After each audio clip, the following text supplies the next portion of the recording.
नमस्कार, मैं doctor Astha Jain, fertility expert Neelkanth hospital Jaipur centre. आज हम बात करेंगे कि मिसकैरेज यानी कि गर्भपात होने के कितने दिनों के बाद आप नेचुरली कंसीव करने के लिए ट्राई कर सकते हैं। जब कोई कपल मिसकैरेज के बाद हमारे पास में आता है तो वह यह जानना चाहता है कि मिसकैरेज होने के कितने दिनों के बाद वह नेचुरली ट्राई करना शुरू कर सकते हैं।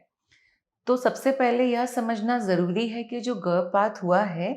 वह प्रेगनेंसी कितने दिनों की थी। यदि प्रेगनेंसी 6 हफ्तों से कम थी और अपने आप हुई थी, यानी कि ब्लीडिंग अपने आप स्टार्ट हो गई थी,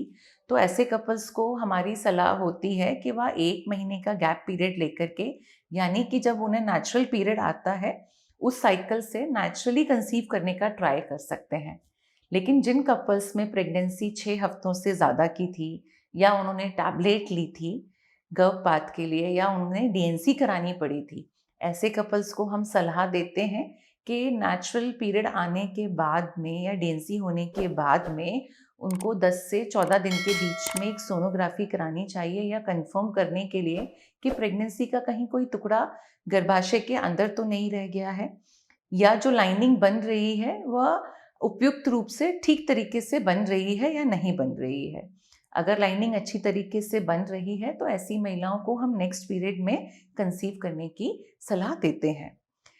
सबसे पहले आपको, अगर आप गर्भपात होने के बाद में प्रेगनेंसी ट्राई करने का कोशिश कर रहे हैं, तो यह बहुत ज़रूरी है कि आप अपने फर्टिलिटी डॉक्टर से जाकर के मिलें, उनकी सलाह लें और गर्भपात क्यों हुआ है इसका कारण समझने की कोशिश करें। इसके बाद में यदि आप मेंटली प्रिपेयर हैं तो आप प्रेगनेंसी के लिए ट्राई करना शुरू कर सकते हैं।